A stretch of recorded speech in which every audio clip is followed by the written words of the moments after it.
وَلَنَبْلُوَنَّكُمْ بِشَيْءٍ مِّنَ الْخَوْفِ وَالْجُوعِ وَنَقْصٍ مِّنَ الْأَمْوَالِ وَالْأَنفُسِ وَالثَّمَرَاتِ وَبَشِّرِ الصَّابِرِينَ۔ فرمایا میں ضرور تمہیں آزماؤں گا، میں ضرور تمہیں آزماؤں گا، خوف دے کر، جانوں مالوں پھلوں کی کمی دے کر، اور اگر تم نے صبر کیا تو میرے محبوب انہیں جنت کی اور میری رحمت کی خوشخبری سنا دیجئے۔ اگر کوئی نیک بیمار پڑ جائے تو اس کی اللہ آزمائش فرما رہا ہوتا ہے، اس کی اللہ آزمائش کرتا ہے، اللہ تبارک و تعالیٰ اس پر فضل فرماتا ہے، اس کی آزمائش کرتا ہے۔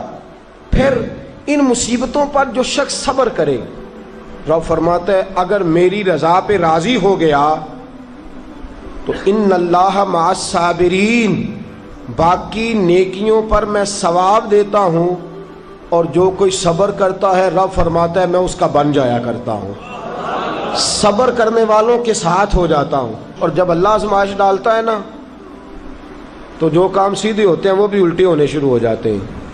جب خدا کی طرف سے وَلَنَبْلُوَنَّكُمْ بِشَيْءٍ مِّنَ الْخَوْفِ وَالْجُوعِ وَنَقْصٍ مِّنَ الْأَمْوَالِ وَالْأَنفُسِ وَالثَّمَرَاتِ، جب اللہ کی طرف سے آزمائش آتی ہے، جب انسان پر اللہ کی طرف سے کوئی چیز نازل ہوتی ہے، آپ سونے کو ہاتھ رکھتے ہیں تو مٹی ہو جاتی ہے، آپ کسی طرف بھی، بہت سے دوست آ کے کہتے ہیں جی قدم آگے اٹھاتا ہوں جاتا پیچھے ہے، کیا کروں؟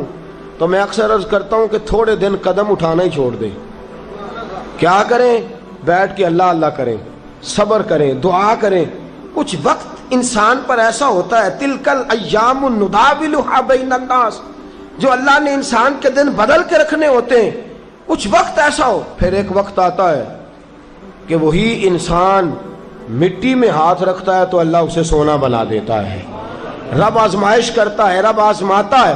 جو لوگ مصیبتوں پر صبر کرتے ہیں، جو لوگ مصیبتوں پر صبر کرتے ہیں، سید عالم نور مجسم شفیع معظم صلی اللہ تعالی علیہ وسلم نے فرمایا، رب فرماتا ہے ایک بندہ اللہ کی بارگاہ میں کھڑا ہوا، قیامت کا دن ہے، فرشتے نامہ اعمال کھولنے لگے۔ اللہ نے فرمایا فرشتوں تمہیں پتہ ہے میں نے اسے دنیا میں بڑے دکھ دیے تھے، اس پر بڑی آزمائشیں آئی تھیں، اس نے زندگی بڑی تکلیف میں گزاری تھی، تمہیں خبر ہے؟ یا اللہ ہم جانتے ہیں، بڑا صابر ہے، بڑا صابر ہے، اس نے صبر کے ساتھ وقت گزارا، صبر کے ساتھ اپنے اوقات کو طے کیا۔ رب فرماتا ہے جو اتنا صبر کرے میں اس کا نامہ اعمال ٹٹولوں، اس کا نامہ اعمال کھولتے ہوئے مجھے شرم آ رہی ہے، سارا کچھ لپیٹ دو اور بغیر حساب کتاب اسے جنت میں داخل کر دو۔ یہ صبر کرنے والا ہے، یہ صبر کرنے والا ہے۔ بڑی خوبصورت حدیث، بڑی، بخاری شریف میں موجود ہے۔ بخاری شریف کی یہ حدیث ایسی ہے جسے میں جب بھی پڑھتا ہوں میں چوم لیتا ہوں۔ حدیث کیا ہے؟ رسول کریم صلی اللہ تعالی علیہ وسلم نے فرمایا، رب فرماتا ہے ایک بندہ ہے، اس کو میں نے آنکھیں نہیں دی، اس کو میں نے آنکھیں نہیں دی، اندھا ہے، پیدائشی اندھا ہے یا بعد میں کسی وجہ سے ہو گیا، اس کے پاس آنکھیں نہیں، لیکن اس نے زندگی بھر صبر کیا، اس نے زندگی بھر صبر کیا۔ صبح قیامت وہ کھڑا ہوا تو رب کریم نے فرشتوں سے فرمایا، فرشتوں اس کو میں نے آنکھیں نہیں دی، بیچارہ نہ بیٹی دیکھ سکا نہ بیٹا، نہ باپ دیکھ سکا نہ ماں، یہ کوئی دنیا کا نظارہ نہیں کر سکا، تم بتاؤ اس کا اجر کیا ہے؟ فرشتے کہتے ہیں مولا جنت کا اعلیٰ درجہ دے دے، اللہ اسے بے حساب بخش دے۔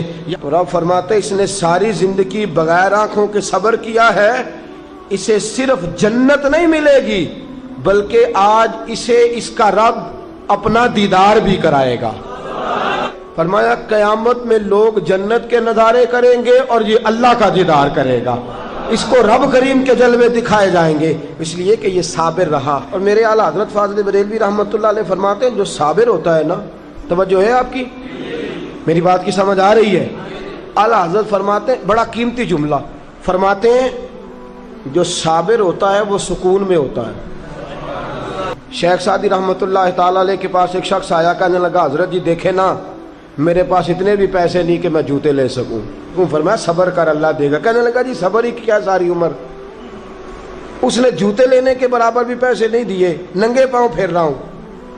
شیخ سعدی رحمۃ اللہ تعالی علیہ نے اس کا بازو تھاما، ایک گھر میں لے گئے، دروازے پہ دستک دی، گھر کا مالک باہر آیا، اس نے دونوں طرف بیساکھیاں پکڑی ہوئی ہیں، ٹانگیں تو ہیں پر پیر ہی کوئی نہیں۔ فرمانے لگے بتا یہ اچھا ہے کہ تو؟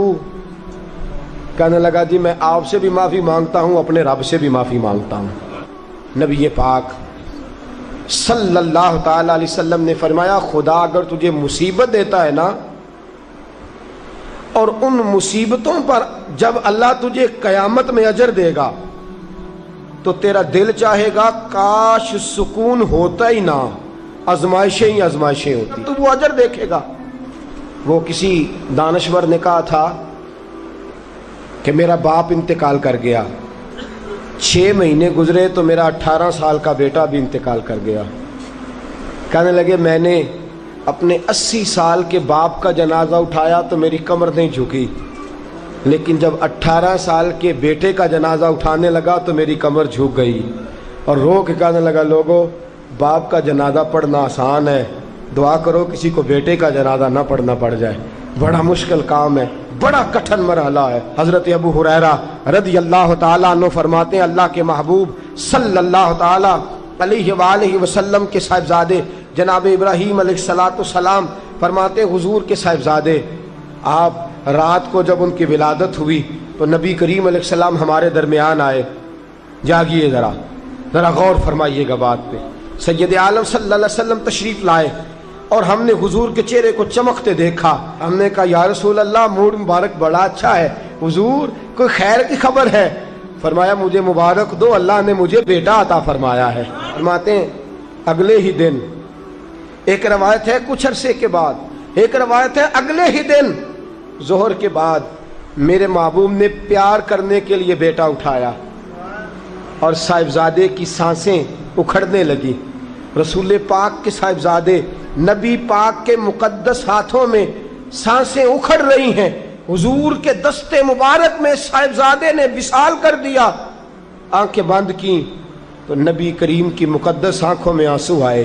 رات خوشی تھی، رات حضور مبارکیں وصول کر رہے تھے، رات مسکرا رہے تھے، ایک ہی تو رات گزری ہے، 24 ہی تو گھنٹے ہوئے ہیں، آنکھوں میں آنسو بھر آئے ہیں۔ حضرت عبداللہ ابن عمر رضی اللہ تعالیٰ عنہ عرض کرتے ہیں یا رسول اللہ آپ رو رہے ہیں؟ حضور صاحبزادے کا انتقال ہوا تو رو رہے ہیں؟ نبی رحمت صلی اللہ تعالی علیہ وسلم نے فرمایا عبداللہ دل میرا غمزدہ ہے، آنکھوں میں آنسو ہیں، پر میں اپنی زبان سے وہی جملے کہوں گا جس سے میرا اللہ راضی ہوگا، میں کوئی بے صبری والی بات نہیں کروں گا۔ اور یاد رکھیے مصیبتیں اللہ کے پیاروں پر آتی ہیں۔ 500 سال فرعون نے دعویٰ خدائی کیا ہے معاذ اللہ، 300 سال فرعون کا حال یہ تھا کہ ننگے پاؤں کانٹوں پہ چلتا تھا، پر اس کے پیر میں کانٹا بھی نہیں چبھتا تھا۔